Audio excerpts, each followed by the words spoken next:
Hello, and welcome to episode 493 of Let's Drone Out for Thursday the 6th of February, 2025. Joining us this week is our Overlord and Master, Frank. Hello. The man himself, Brighten to Life Lie, Jack.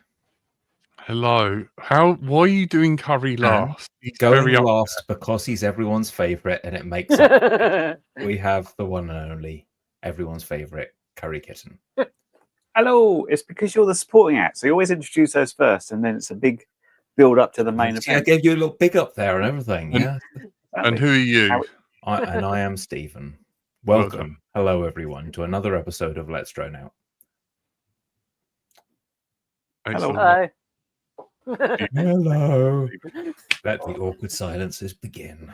Yeah, absolutely. Well, there's a lot of chat going on in the chat, in the actual... A chat in the chat, you say? I know. I got to the word chat before I meant to. Never mind. The word isn't chat. The word is bird, apparently. Yes. Bird is the word in the chat. Yeah, because it was the Bird 25 event at the weekend, the Tiny Whoop International event, Birmingham International Race Day. I saw a clip of footage where it looked like there was actually like viewable Whoop footage without tons of multipathing. That's quite impressive. What happened there? Yeah, large apparently. Sponges. Yeah, even though it's a big metal box, it sounds like all the races had decent video, which is impressive. I think the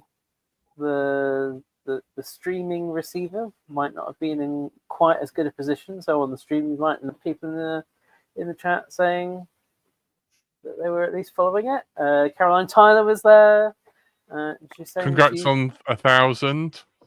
Mm-hmm. Yeah. Well done.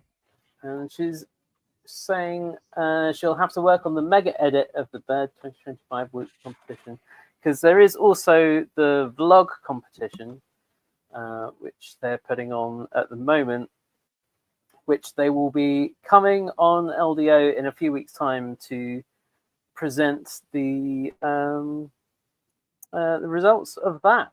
So what's the blog competition? Is that still flying, or is it in fact a blogging competition like they used to have poetry in the Olympics? Yeah. I believe it's making a vlog, a video, and send a vlog. You say, or a blog? Now. Yeah. Oh, he's franked out. You said the word, and you froze, like you sprung a trap. Ah. This is not kind of sounds like Frank. Best video of the day sort of thing. What is gonna show the event at its best? What is the most interesting video you can make out of that? The most diabolical whoop stuck in someone's hair and them going completely crazy. I enjoyed a bit of whooping on Monday, believe it or not. Oh, where did you whoop? With a little bit in my room, and basically a buddy pop round who flies RC planes mainly. Ah. And I was like, have a go. And yeah, we in the end we went to a field, and he was flying acro mode, and we were having a good old time. Lovely. So for a change, I plugged it in. It actually worked for a change. Woohoo! Oh, maybe a new year, new luck, Jack. Is that because that's what I sent you, and it works already? No, I killed the flight controller in that, but most of it's your thing. And look how excited I was. I brought propellers. Solo. Wow. Yeah. Gemfan So much. What they? Yeah. The 30 mil or 40 mil? Yeah, the 31. Yeah, for a 65. I bought double the amount because by the time Cole gets his props, he probably would have seen me first, and I can give him half of mine because he's got everything for a whoop except props, and he can't buy any, and he can't get any. It's a nightmare. That's one of the best It's a things about canter whoops, boat. that you're more likely to destroy a motor than a propeller, pretty much. Yeah. They hit something. The props seem to just be eternal. Yeah, well, they do. I don't know about you, but I do suffer from them pigging off Oh yeah, but that's the motor's when you fault usually, crash. not the props. That's like, oh, time to buy a new motor. This one's worn down. I find it slightly hard to deal with props that you friction fit because it just sounds like that's going to go wrong at some point. Well, it normally goes too right in my experience. Like they're great, and then you're like, oh, I'll try out this other set of props, and you get 3 of them off, and then the fourth one ain't moving. Nah. Get the old blowtorch out, melt the fucker off. Yeah, and we You know, know I do have what one that's where going to do to the frame, don't we? Sorry. the props are so tight, I might have to drill them out because they actually do have screw holes to go in them. It's a bit bigger. It's like 85, but Yeah, I can't physically get the props off without injuring my fingers to the point that it's like my finger went numb for like 2 weeks. So I was having to put too much pressure on getting these on and off. It's just like, just drill them out. I used to have a loose bit of around the silicone shaft. tape screw them in. that I put on there to like stop the bell spinning, and then I could really grab onto that. And yeah, I think they've been- Hobson made a little prop tool thing that was like a little mini pry bar. there's been loads of those, but they tend to be made of much the same grade of metal that a Coca-Cola can is made of, and they bend rather more easily than everything else. And all screws on every quad ever. I'll just unscrew this. Oh, that's weird. I've just driven a complete circular hole through this screw without any pressure whatsoever. Mm-hmm. Right. Yeah. Oh, Whoops well, bring their own cheering. share of problems. Was it Marshall McFly who always posts pictures of rewinding Whoop motors just with the tiniest coils? No, he doesn't. I spoke about him the other day. Some people seem to really enjoy that. Yeah, they're kind of in another century they probably would have like collected insects and pinned them onto boards with very tiny pins. But now in the technological age, they're rewinding tiny motors instead. I have to say, tiny motors thing. I think it was a Potassium YouTube video I saw. I don't know if anybody saw it. It was in the last week or so about the sort of most tiniest drones, and they were basically replicating insects, and they were down to like 0.35 of a gram. No, that would be special. And Can they pollinate though? Is it like a navigable drone, or is it the kind of equivalent of the paper aeroplane where it's got a power source and it just kind of goes? No, it's navigable. They can't hold the battery themselves, so there's these little wires hanging off it. But it's the engineering It's is a incredible. control line insect. Is that what you're saying? Yes. And they reckon they can actually roll it faster than any drone because it's so small. They like can roll it 20 times a second, as an example. But like, because I thought, oh, that's cool. I wonder if we could make those. And then they started talking about like making like pretend muscles out of these chemicals and stuff. And I was like, no, we can't. We can't stall. That's just like we'll wait till Banggood have a ready to fly model, and then we'll wait till Banggood has the protein synthesis kit, and you can fabricate your own muscles and let them cure overnight. Yeah. There's the iFlight tool that Indignant. zoom in. Enhance. Yes. Caroline posted this. It's an iFlight Defender. For our audio Proper listeners, removal drone. Jack has produced an image of what looks like a piston and a bike tool had a really raunchy night together. It looks like a sort of trendy wine corkscrew or something. Yeah. My mind went halfway between like a tattoo pen and a sewing machine. Mm. Yeah, it reminds me of kind of a bicycle pump that's been made by someone who had never seen a bicycle pump before and just had it described to them. And that's probably what they came up with. How much is 99 Hong Kong dollars? Because that sounds like a lot. It used to be about 10 Hong They're Kong quite dollars to a small. pound, but that Yeah. was like 30 years ago when I knew the exchange rate. I remember going over to Hong It's Kong. about and the it was same. a large multiple. About the same. Hmm. Nice. It's not bad for a tenner. Yeah, worth a shot. Oh, yeah, Gek. Hello, buddy. So, Frank, did we talk about going out flying? I don't think we have. Me and Jack went flying a couple of weeks ago, but we had guests In the on P that were more Super? interesting. Yes, yeah. Well, the thing was, I looked out the window and it was lovely blue skies. Jack looks out the window, it was lovely blue skies. And then Jack drove a little bit inland, and I was just driving down the motorway and just saw sort of this bank of cloud ahead. I was like, that's quite a big ominous Ominous, yeah. blanket of cloud appearing. But Jack said it was blue skies, so it'd be fine. So I carried on driving, and then eventually had to call Jack and be like, "Where's the car park? It's a car park I've been to many times before, but I could not find it." And it's like, I can't see anything. I can see the road about a meter in front of me. I don't know where I'm going. It's a perfect day for FPV. Off we go. Yeah. It was like flying in Silent Hill. Yeah. Could you get above it though and have the amazing view of what the fog looked like? No, the ground just disappeared. Oh. But The last time I tried to do that, I got instant condensation on my camera lens, and I thought, yeah. I'll just get above it. But it just started beading on the lens almost immediately, which was quite a problem. Yeah, there was definitely that as an issue.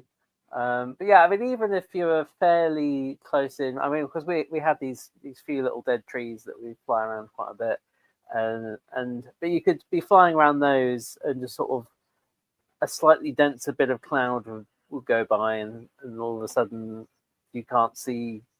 You can see even less of the field than you could 2 seconds ago. Oh, we did some detective work after this one, didn't we, Jack? Yeah, are we ready to move on to that? Yeah. Let's talk about our interesting detective work, because Jack was saying, "Oh, when I punch out, it goes a bit weird." This goes a bit weird, and there's many ways in that things can go a bit weird. But he had black box locks because he's got this board with a massive micro SD card, so he can just log everything forever. And so he had loads of logs. And he had his GoPro footage, and we were able to line up the arming with the GoPro footage, and we could see indeed did a little wibble when it got to about 80% throttle, didn't it, Jack? Yeah. And you were instrumental. You were Sherlock Holmes. We could look at the gyro tracers and be like, that doesn't look right. One of these motors says it's at 100%, and if that was the case, you should be like on a roller coaster flipping around, death flips, right? But you weren't. You were kind of losing power, which is a bit odd. And then, so when we look at the motor output, then I got Jack to put up the D-Shot telemetry with the RPM reading, and we could see that motor was trying to go to 100%, but in actuality, the RPM reading was a flat, big fat 0. And anytime you went over like 80%, instead of going up further, the motor would just cut out. And not in a kind of bursty sort of chugga way. It would just flat out stop, like it just gummed up and stopped moving. And then it would slowly get up to kind of 20-30% and happily let them poodle along again. And so it was like front left motor, wasn't it, Jack? And do you want to pick it up from here and explain what was going on with the front left and what happened? I can't thank you enough. Because we thought there might be mechanical damage, and that was sort of what happened, but not the whole picture, right? AM32, Tom, if you're listening to this, I appreciate you. You are a lovely man. Mistakes were made. But you inadvertently fucked me in the ass. That's the only way I can put it. As a friendly, you totally tried to help me, and it just didn't work. And poor Almac, thank you for trying to help me. sorry I couldn't get any black box logs, but it wasn't till Schmidt sent me a flight stack that actually had some onboard flash memory, because the SD card didn't work in the Maytech board that you gave me, Stephen, because I couldn't get it out. And I think I slightly damaged it. But good news, I fixed it. I bent a brilliant. little bit of metal, and it was the detector bit that where you push When the it SD card this guy in is now touches. inside or not inside. Yeah, that detector bit was grounding on the outside, so I bent that Another on bit the of shield, and detective that's work. yeah. So it was saying that there was no SD card when there was, but I Back to the bought story. some second-hand Emax Eco motors, and they are 2207 1700 kV motors. And I bought them secondhand. I can't remember who from or where from. It's either eBay or Facebook Marketplace. They were great. One of them had a bit of a damaged belt, and it was a bit sort of like chuggy, a bit grindy. It was just really out of balance. And Tom, my lovely friend, was so lovely. He was like, "I've got the same motors. I don't use them anymore. I'll give you a bell. I'll give you a bell because you're my bell end friend." The problem is with that was he gave me a bell that was 2306. So it's 1 mil wider and 1 mil shorter. And I was in a bit of a rush, I think, when I was putting this lovely gifted bell on this motor stator. And what I failed to realise was the shaft is a little bit too short. But lucky for me, or unlucky for my situation, the screw was long enough to still screw in to the slightly short shaft. Now, if you were to fit this properly, instead of just unscrewing your motor, flipping it over a little bit, and then just banging this in, I probably would have noticed that, but I didn't. And Emax, in their infinite wisdom, thought, do you know what? We're going to use a screw with the same head width as our motor shaft because we're geniuses. And so the only thing that stops this bell from pulling through the motor is A, the correct length of shaft, and B, this tiny thin washer that you can barely see. And when said dickhead, i.e. me, screwed it in with the short shaft and screwed it in nice and tight, it conicled that precious little washer. So it resembled what I can only describe as a little metal traffic cone for the borrowers. So that when I went full throttle, this oversized in width that's moved the magnets 1 mil further away from the stator, but they're nice enough and short enough so that when the bell initially pulls itself out through spinning of the prop and then no longer connects with the stator anymore, I completely lose power on that motor. And ladies and gentlemen, that's how you trap a dyslexic. Yes. Yeah. Fiends everywhere. Yeah. I'm sorry, AM32. I'm sorry, Sky Stars. I didn't ruin your brilliant ESC. AM32, I am the moron. Tom, thank you. One of us needs to learn how to read, and it's probably me. And yeah, that's about it, really. So, still screwing with a slightly shorter shaft. Yeah. Yeah. Results may vary. Oh God, Peter's gonna get hold of that now, and he's gonna make a song about it. I'm a bell end, and I screw in with a slightly shorter shaft. There you go. Have fun with that. The wonderful editor. So in the end, I bought some Eco 2 motors. Hooray! Well done. Yeah, painful. No wonder you never go out and fly. Thanks, Tailspin. Well, it is tricky Yeah. when there's so many bits that look virtually identical but are crucially different.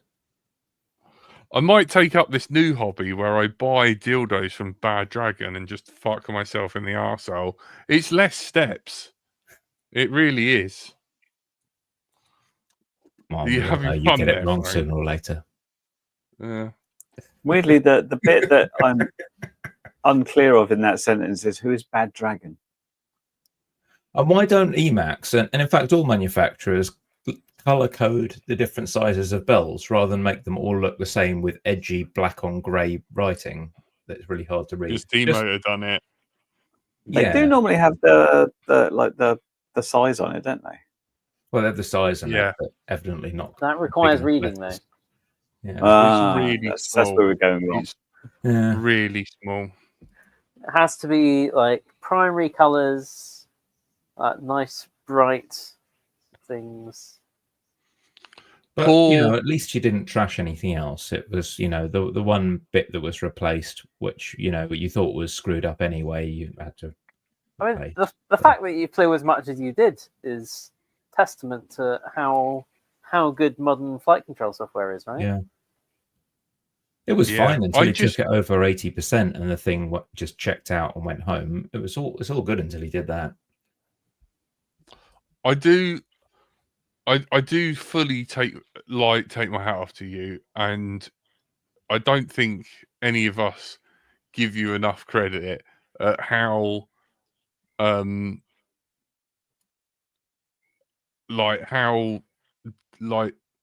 dedicated you are to the detail, Stephen. Like you were very methodical. It's just You- differential You diagnosis. found the isn't smoking gun, it? Yeah. and So if anyone wants to do this in future, all I had was the Betaflight the black box tool, and I just had the motor output and added the ERPM data for each channel next to it, and then you had a big, really obvious one of these is not like the other situation where you could see one motor wasn't actually spinning. That's how to do it. yeah. It's not immediately obvious. I just thought, well, you know, one of these clearly isn't at 100%, or it'd be death rolling, right? That's what happens if you actually get one motor hitting 100% and the rest aren't. So, Yeah. Alka, you were correct. If you're listening to this, I don't know why you'd punish yourself with developing and listening to this at the same time, but you were right. It is a hardware issue. Unless you You got consider that. Jack to be the software. Yeah. I think it's like soft brain. The wetware issue. I don't know. I think Yeah, the wetware. it's a victory, right? You found the smoking gun. Now you can move on and, you know, less paper cuts going forward. It's all good. I like to pride myself on fixing and repairing stuff, not making it worse to the point where no one's got a clue what's going on. Yeah. But you'll be proud of me. I've done a little bit of Arducopter. Ooh, Ooh. Yeah. Wow. I've what's the game plan? been It's the spreadsheet thing. Yeah, navigated Yeah. the spreadsheet. Excel simulator. It really is. I've never, like, you go to, I mean, GUI is a very loose term for Mission Planner because it is not guided. It is not a user interface. It is if you're a fax machine with, like, I've never, oh my word, I've never, I mean, I've There's seen a chance you might get variables. Compass is crazy, burn in your goggles, because that's all it seemed to say to me ever. I had Stay the away from it. joys of having a drone CAN bus, Mm. like GPS, and it was lovely. It meant that as soon as I figured out how to activate it, it meant the GPS and compass all went through that. And I tell you what, if drone can become a thing, it would be lovely to be able to just have all the same plugs on everything and just plug them in a chain, because Well, it the just AIM-32 guys were works. rejoicing in the fact that they were developing drone CAN, and I think that the last release was 2.17, and they said it was final. So yeah, you can do your ESCs over CAN bus now. I think You it don't is a want to do thing, your but ESCs half mainly a for mile away from people the FC. running ArduPilot on very big models generally. Yeah. Do you? I mean, I believe with Ardu pilot stuff, you need a drone bus or CAN bus node in addition to your flight controller, like a No. router or something. Some fancy FCs have them built in now. Okay, so that's becoming a thing. That's exciting. I mean, how does CAN bus compare to bidirectional D-Shot in terms of like? Well, it's not as update fast. rate It's way more noise tolerant. I think this is the big deal with CAN. Kind of why people use it, why it's a standard in automotive, is you can use just absolutely atrocious bell wire and run it for meter after meter with no signal problems. And you can have loads of equipment sharing the same bus, so your outlay and your wiring is minimal. Yeah. And it gets the job done. And it's D-Shot was very much based on this thing needs to send as many updates per second as humanly possible, so that we can train, racing quads and things to have ludicrously fast update speeds. But I think ArduPilot doesn't even attempt to enter that field, right? It's all just fairly docile. I think crazy. they fairly recently looked at D-Shot. I think there's been some demand for ArduPilot to deal with D-Shot.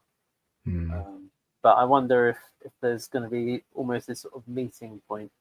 But I don't know. Yeah, I don't know like the latency. Whether could you run a Betaflight quad on CAN bus ESCs and it still be performant? I don't think Betaflight does CAN at all. So no. But like, if CAN bus ESCs arrived and that became the norm, with the current CAN bus, is it fast enough that you could otherwise have Betaflight? The thing is, you can't even say CAN as a single thing. It's much like D-Shot and and all the other standards, where there's 6 different flavors of the thing developed over a 25-year period. Yeah, but does it go fast enough? Does it have the performance to wipe out D-Shot entirely? So it goes up to like 10 megabit and above, which is fast enough. But I don't know the exact specifics, and I don't know which exact flavor got implemented.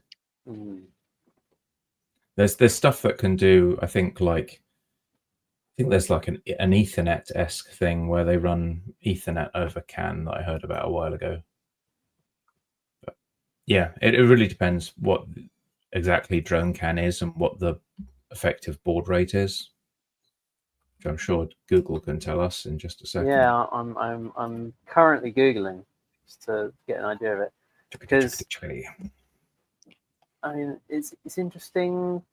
I mean, presumably it's because it's a bus, like it's a proper bus, so it's as bidirectional as bidirectional D-Shot can be. So it's more a question of the update rate more than anything that could be the blocker there. The default CAN bus bit rate of 1 megabaud in drone CAN. Okay, so that's a decent amount. Should be fine. I mean, it's fast enough to get the job done, but with these things, it's like, well, a high bandwidth doesn't necessarily translate into low latency. If each end has to do a whole load of processing to build a CAN frame, wait till the bus is free, and then maybe it's like having a constant stream of little sports cars or one massive coach, right, that goes every hour. They're Yeah, both yeah. carrying the same amount of people. The people in the sports car are going to get there much quicker. Yeah, throughput and latency are different. Yeah, exactly. So if you want to be super fast, you probably don't want something that does this type of system with lots of framing, but and shared bus as well. Shared bus is normally a recipe for jitter, but probably good enough. I mean, you can't change the motor speed very fast on these giant motors. Remember what Alka was saying, that the pitch change in a giant motor for some of the really huge ones he was looking at was almost like visually perceptible, like it would take kind of a quarter of a second to respond. It was so slow. And in that case, it doesn't really matter too much. Versus the whoops that we were just talking about, where they can hum up and down and you can hear them playing songs, they're changing pitch so fast. Yeah. But this is why I'm asking. Okay, so there's quite a long run up to this. Bear with me. But other weekends, I was walking along the South Downs Way. Lovely scenery, nice big hills. Walking along the crest of the hills, and there's like kites, as in like the bird of prey, flying along, and they're like so smooth and gliding along. They're really good at flying. Like it's clearly possible to be really good at flying, even just soaring across the slopes. And with all the big fixed wing stuff that's been coming out, the Beluga and the Mojito, like there's a lot of FPV fixed wing stuff. But even like the Mojito, which is like, as far as TBS are always pushing what they can and what you can do with what there is. They're very much, I would consider, sort of pushing the bleeding edge of the technology as where they can. And on their shot on YouTube of the unstabilized footage from the Mojito, it's still pretty jittery, and I just feel like there's a disconnect there of like that wing is not as stable as a bird soaring along the ridge. And I feel like the bidirectional D-shot allowed ESCs on quads to feed back like what is actually happening, which meant that you could filter out what is actually happening and get rid of a load of noise and get a much more stable, smooth quad. I wonder if we could do the same thing with wings. If we could have, some feedback from the servos of like, I'm trying to get to this position, but I'm actually in this position and working really hard. And this sort of ties into another thought of like on big, in full scale stuff, if you're flying in a little Cessna or whatever, you have Q feel, or there's probably other terms for it, of you can feel how fast you're going and what's happening by how much force you put on the stick to turn. Like when you're flying really slow, you're getting almost force feedback when you try and push the stick. Exactly. When you're flying really slow, there's not much air over the control surfaces, and it all goes a bit floppy, and you can feel, and it starts like shaking and buffeting, and you're like, oh, I'm about to stall. Or you go really fast, and you get resonance building up, and nearing the sort of limit of your airframe, and it's going to be really, really solid, and you're going to have that feel to it. And I feel like we're missing that. But birds, something that aircraft are not typically doing. Most production aircraft is really aggressively changing the shape of the wing, not just some surfaces on the wing, but they're lifting one arm up or angling it down or twisting it backwards under their body and completely changing the orientation of the wings relative to each other. Absolutely. But I feel like there's at least some low hanging fruit there. If we have the ability to take feedback from the motor that is in a servo and learn something from that, and we've got servos are just a motor in the gearbox. I feel like there's a lot of things there, and I was trying to work out, like, could you have like almost like a Whoop motor and an AM32 ESC and a little Hall effect sensor measuring position and make a little thing that could do bidirectional D-shot in a servo. But there's CAN bus servos. That's a thing. which provides current, force, torque, actual position, temperature, all of that.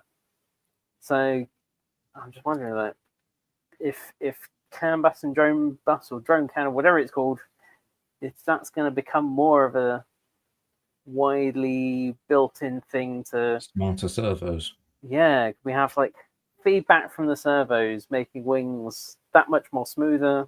I mean, I would love force feedback in a transmitter. If I could feel buffeting of a wing as I was flying it, I would love that. That would be fascinating. Putting it out there. There's so many applications. A servo is basically what a servo was in the 90s and 80s, right? And there hasn't been a ton of miniaturization. Maybe a bit, but the same principle. Digital servos, so even though they take PWM in, they're doing sort of more like a quads type PID loop in there on a little microcontroller to be able to be quicker than just the P type controller that was there beforehand. So you get quicker response out of a servo than you did but it's 10 still years one ago, way. 20 years Or ago. Are there censored servos as well? You do also get censored servos, but I mean that's sort of still what they're doing is they've got a pot on the output shaft, potentiometer on the output shaft, and using that. Just an encoder. Little but it's not sending that back. It's still just PWM signal goes to it, or an S-bus signal. If you've got a big plane, a big model will have an S-bus servo rather than a PWM servo, but like on the fixed wing, flying wing stuff that we're doing, it's generally just a PWM signal to it. It's doing internally some PID control stuff to control the motor. That looks like a cool ornithopter. It's not clear if it's really. Is this what Andy has sent? Andy RC making contributions. See, there's a brushless motor with a cam. Yeah. So that's not necessarily. It's flying quite nicely for an ornithopter, but it's not clear if there's really any sort of feedback. It looks like the flap rate is more or less continual. It's just flapping like the blazes. Yeah. Talk more, Andy RC. What are we meant to know from this? I miss having him on the show. Yeah, it's a flying model that looks like a bird and it's flapping, but I don't want the flapping. I want when they're just like cruising along the ridge top and just like smoothly. Ornihobby.com.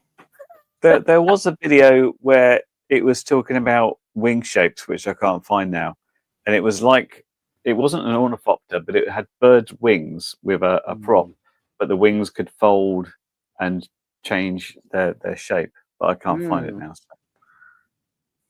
It looks just like a regular ornithopter, but made to a higher standard of engineering instead of being an old kind of, let's see how light we can make it with bits of wood. They've got CNC to aluminium bits and carbon fiber, and it just looks much more tightly engineered. But it's not clear if there's... I feel they could do a lot more with ornithopters, because right now it's kind of like flat wings madly. And slow down wings. There's no sort of like, okay, we're gliding now, put your wings out, or like there's no soaring, just ruffle the feathers down for a thing. Yeah, there's no soaring. I've seen some tech demos, like where they've got ornithopters that can go in and grasp hold of someone's arm as they're coming to land and things. But that's less about the flying, more about like these talons coming out and being able to grab things. Someone had a super realistic sort of like printed wrapped sort of seagull shaped seagull plane. You get an eagle and you get a seagull, and I really wanted, they don't sell it anymore, and I can't remember, Dan Upton mentioned it to me, and I really wanted the seagull one so that I could install some sort of shitting mechanism and squirt toothpaste at people. They'd be like, "Oh, it's like minty." Yeah, just I would love that. Something. it's slightly unfortunate that there is a model aircraft company called Seagull, so that might pollute your Google searching for that one. Well, I think they will probably be going the other direction. All the concerns, to be perfectly honest. I hope it is. No way. If someone found it, feathered drone morphing wings tail raptor. Do you want to? Are you loading that? This is a close-up of the one that Andy found. So I just kind of show the gearing and everything, because it's well engineered, but this is the traditional ornithopter, but with a carbon fiber and aluminium take.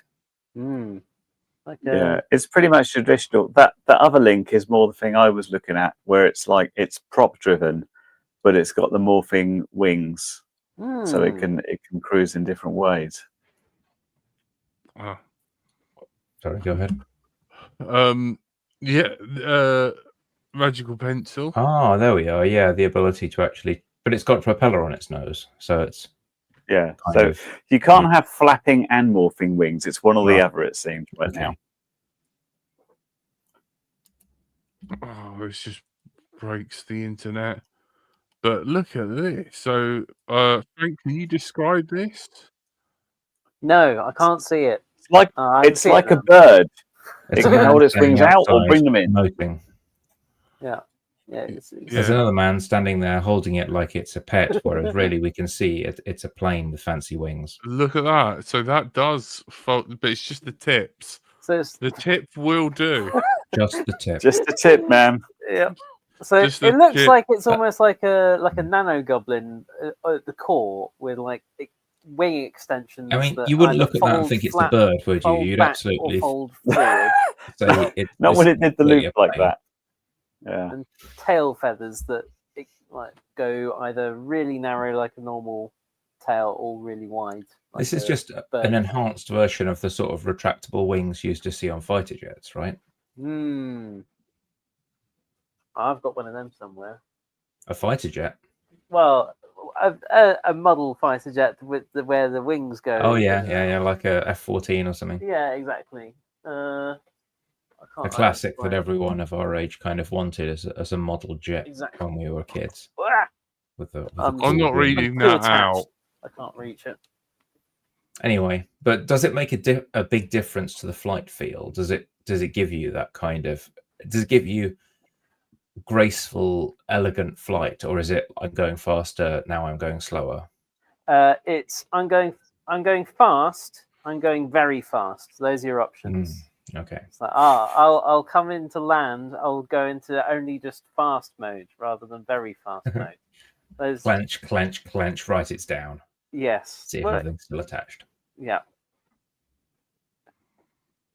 It's a nerve-wracking one. Turns out if you include a load of hinges and servos and gearing mechanisms, it gets quite heavy, and when it's quite small and quite heavy, that means it has to go quite fast, otherwise it falls out the sky.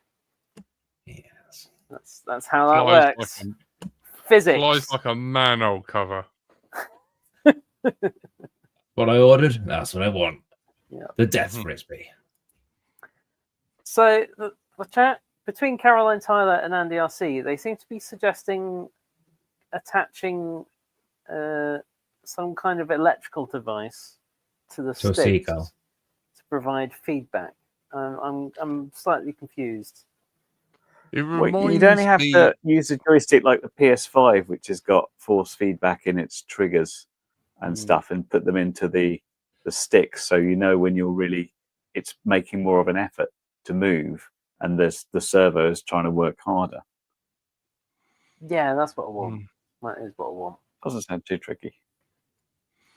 It reminds me, when he says just strap a O4 module to a Seagull, it reminds me of that person who put little cowboy hats on those two pigeons. We're all sort of looking at you with a bit of a blank face, I think. Yeah, we're sharing. I was just showing the extremely micro drone things. which are just absolutely ridiculous. The don't have battery on board stuff. Yeah. Yeah. Are these like the But the- toothbrush bristle type robots?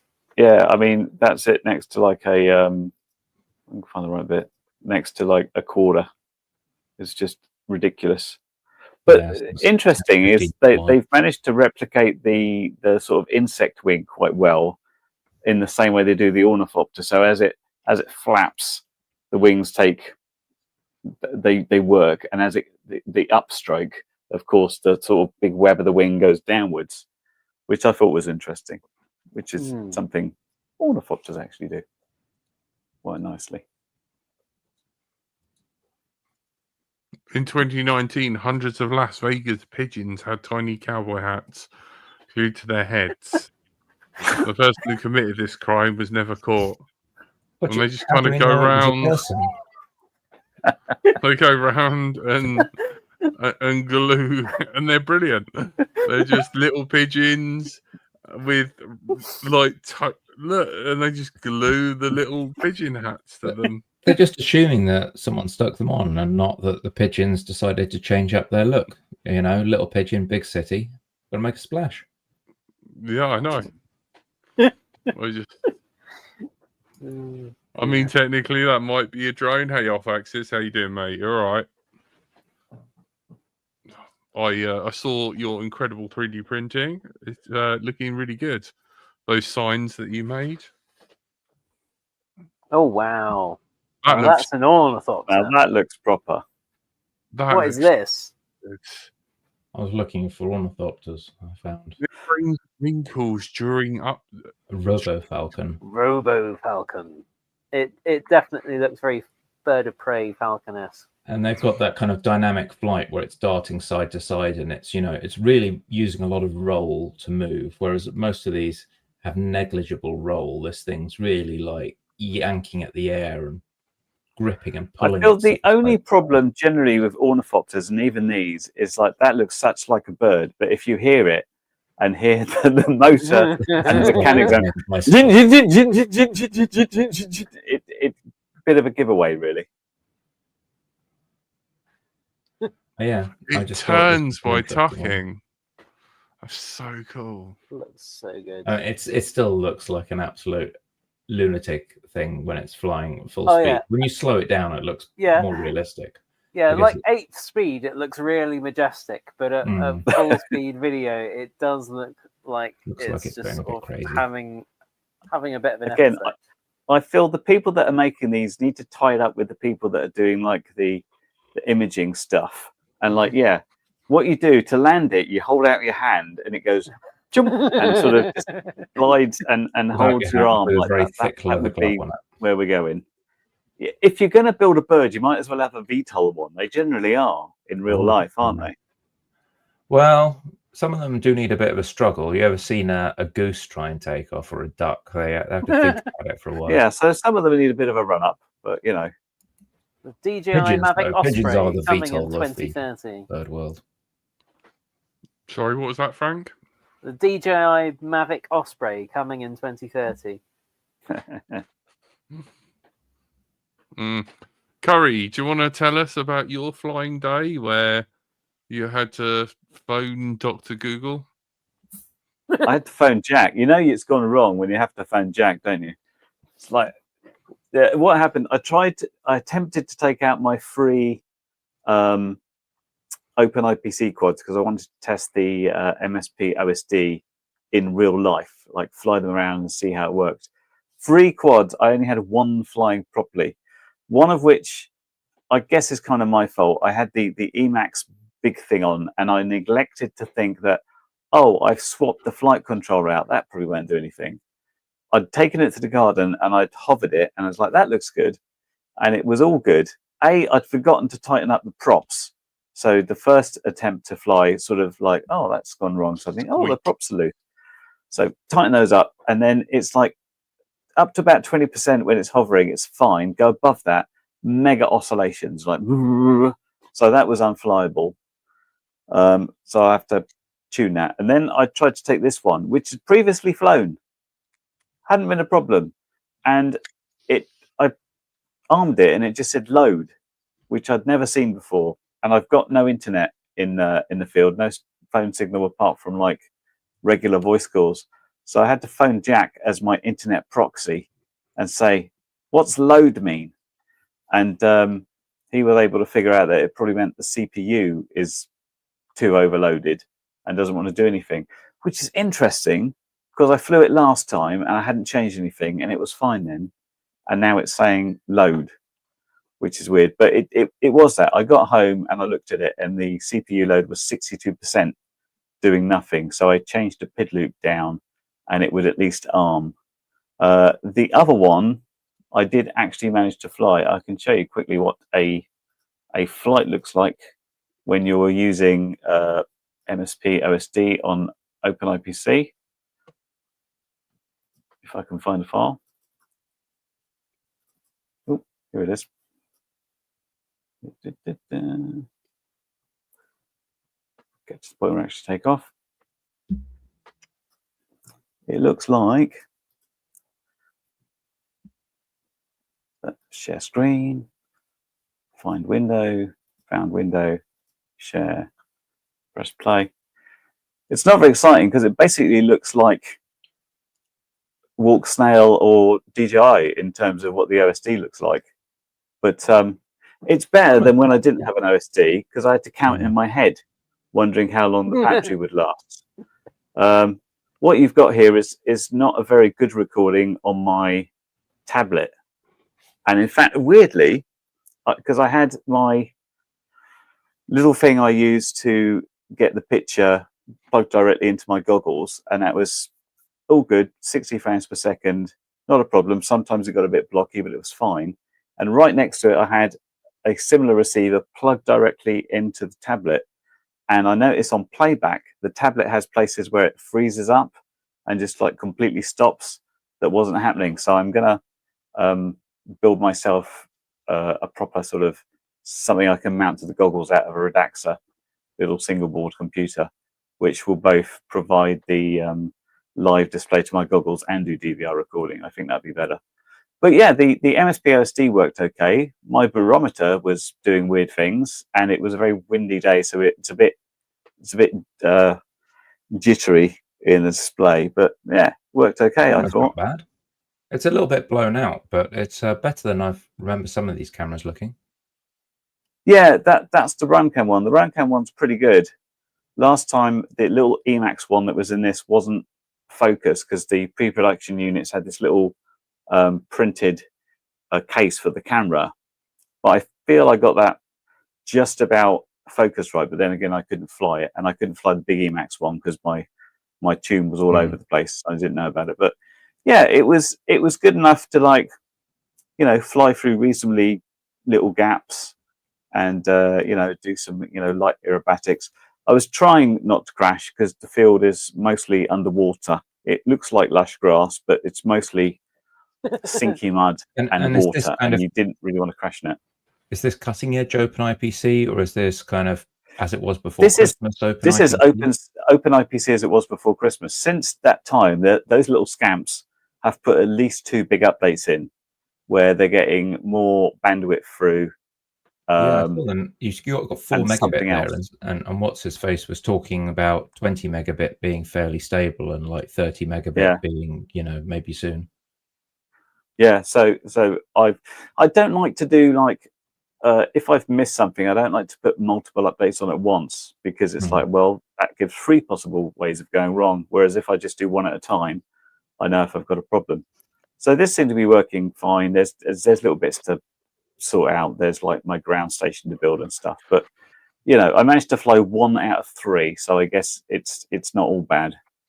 Did you get one of those new SBCs, the Radza? I gather they've been in pretty high demand. Yeah, that's what I'm going to grab, because one of the problems is my ground station is like on the ground beside me, which is never good.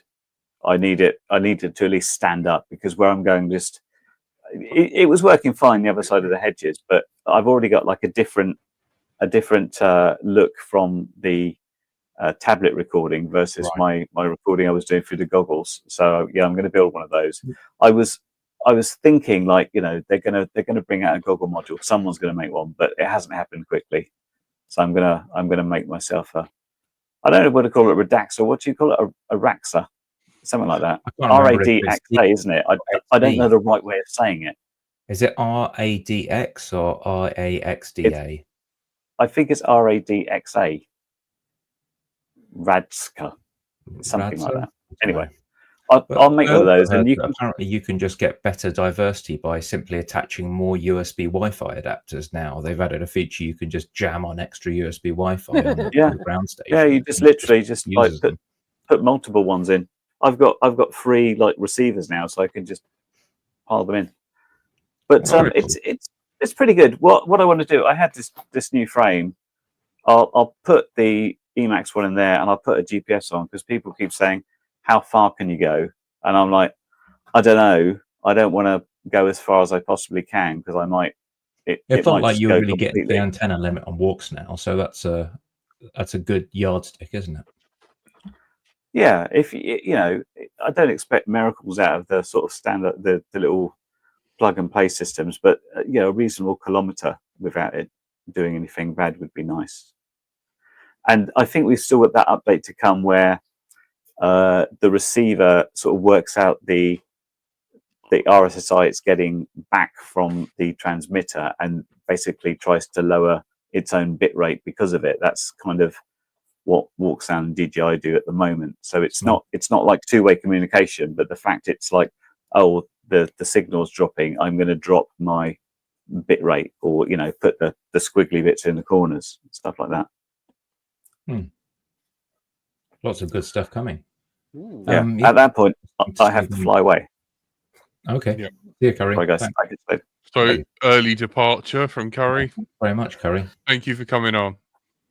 It'd be interesting to see when the goggle modules appear, because there's so many DIY solutions, and there's this threshold where it starts off being 5 different things all tied together with HDMI cables and USB and BEX and stuff, and then it eventually boils down to something that's a development board.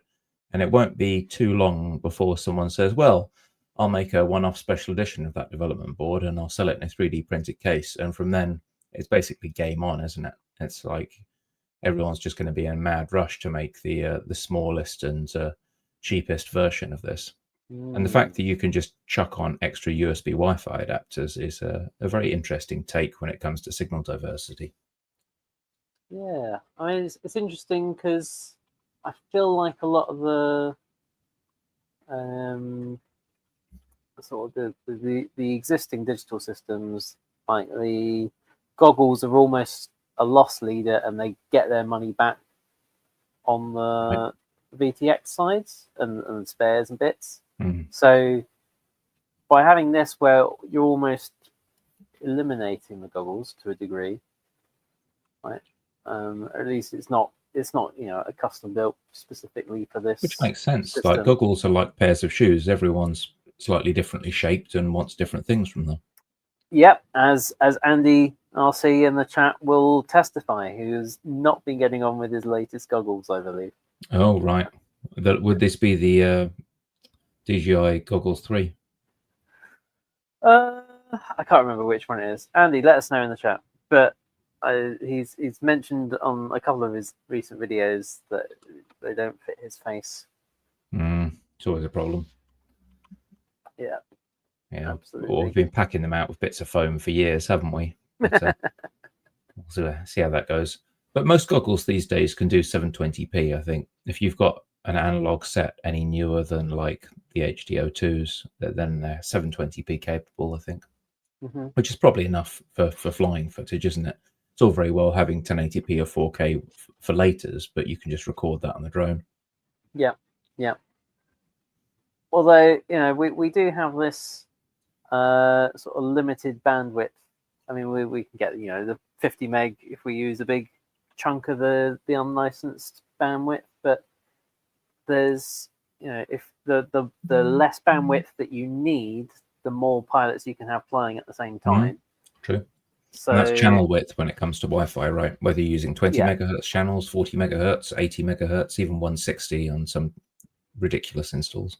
Exactly. And we're now at a point with like video games where like the actual ray traced actual raster image is a fairly low resolution image that is then being AI upscaled on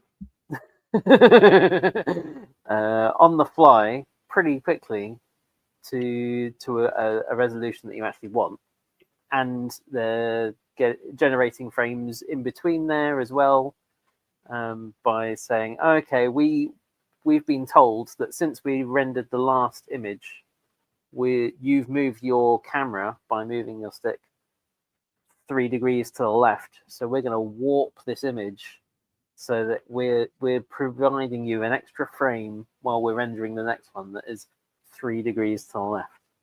I wonder, like, as all the GPU NPU chips get built into mobile stuff, are we going to get goggles that are going to do like AI upscaling? It's all very well and good, but the cynic in me, who's been subjected to a great deal of technical marketing down the years, says that the reason we're seeing all this image upscaling and multi-frame generation and rubbish from the big players is that the actual business of rasterization and generation of real frames, not fake frames, hasn't really improved in speed. So what they've done to distract the consumer from basically slowing of progress in terms of raw performance is to throw a few shiny baubles of, we'll upscale this, we'll generate some frames, using all this stuff that we happen to be using over here to make a whole load of money with AI in the enterprise and in cloud. And we'll just pass on some, some stuff to make gamers happy because we're not actually focusing on them anymore. And so that I'd say that's what's really happening. I agree, but still, those techniques are being worked on and developed, and I feel like they could actually be useful. Have you seen how much a new graphics card that boasts those features costs these days? But those sort of features are going to be built more and more into phones, right? Like in terms of those particular upscaling is nice, but you need goggles that have a higher than 720p display. I'm not expecting this in the next 3 years. I'm expecting this in like 10 years time, 5 to 10 years time. I was hoping we'd have 4K displays on our faces, like 4K 120 hertz displays. That just hasn't really happened. Well, but that's because we've got a limited bandwidth that we can push it through, right? So if we can use less bandwidth to move just a lower resolution image that then can be upscaled at the other end, and fewer frames are actually being moved, and it's all being generated in there's your also goggle. the perception, like people in the general public are not wanting to wear goggles, even fancy, sexy Apple goggles. They sold like turd cakes. Everyone sent them back at the instant that they were near the end of their trial period. They sent them back before they lost the option to get the money back on their orders. And that means that what you don't have are lots of people pushing for more pixel dense advanced displays. You just have the same basic OLED displays without much of an increase in progress. Whereas if big consumer companies like Apple start to really push, then before you know it, you'll have amazing display tech. As it is, it's not going that fast. I haven't heard much about the Apple VR headset since. Yeah, because everyone returned them. Yeah. Everyone did like an influencer video on them, and then before the returns period expired, they sent them back. They're pretty much gone now. Well, maybe the next few versions will become fewer than however many thousands of pounds. Yeah, to less get than a kidney. hold of. Yeah. Anyway, we've definitely run out of time now. We've been yammering on. We're worried about awkward silences, and we've just had loads of things to talk about. Thank you, Frank. That was no worries. Absolutely wonderful, and I feel a good discussion on the topic as well. Excellent. Yeah. Good. Frank, before we go, would you like to fill in the listeners on the little mishap?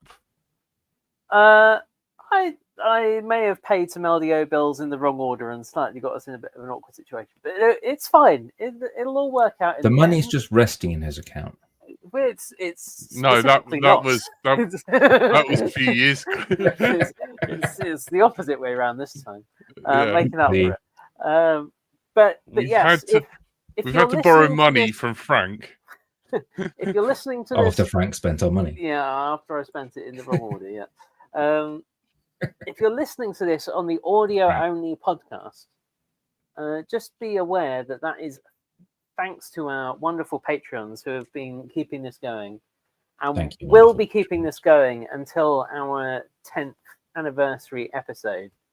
After that, at the moment, if you're listening to this audio only, you may be surprised to find out that after our 10th anniversary episode, you may not get a lovely edited episode appearing in your feed like clockwork every weekend. So if you really would miss that, I would encourage you to sign up to our Patreon, because that's are how you broke. keep it going. We are financially Please, not stable anymore. Turns out hosting has gone up. Everyone's, we understand as well. Everyone at home has got less money to fritter away on random podcast patrons. But if you are able and you value the audio only episode, If you want to hear more real guys talking about birds on a weekly basis, then join us for Ornithopter Talk here at Let's Drone Out. absolutely. And just to be clear, we don't get any money out of this. Like, it just goes on getting all the infrastructure in place, getting it all running. So bear that in mind. Infrastructure kind of adds up. You don't think Yeah. about it, and then a year later you're like, "What, Bill? Oh, Yes. But next week we will be back with another interesting guest that Jack has lined up with you the can't help credit of me. Magical Pencil David in the Powell. chat. Yeah. We have a director, actor, and drone operator who wunderbar, coming on talking about wunderbar." all sorts of things. So yeah, We'll tune in ask next him week. if. Yeah, I will ask him if I am a creative genius who rubs himself with a ferret and films dogs' buttholes. That'll be a quick discussion then. Yeah. If we can stop Jack from asking that question, we might be able to interview him. So you never know. Tune in and find out. Yeah. Thank you to all our lovely Patreons. Please help us if you can. Do you want to see us out, Stephen? Don't forget to say goodbye to Curry as well. Thank you very much to our wonderful Patreons. You have been joined this evening on Let's Drone Out by our Lord and Master, Frank, Goodbye. Jack, aka Brighton to Livefly, Thank you. some people's favourite, Curry Kitten, Oh, God, he's going to knife you for that. and myself, Stephen. Thank you very much. Have a good week, everyone. Bye. Thanks, guys. Bye.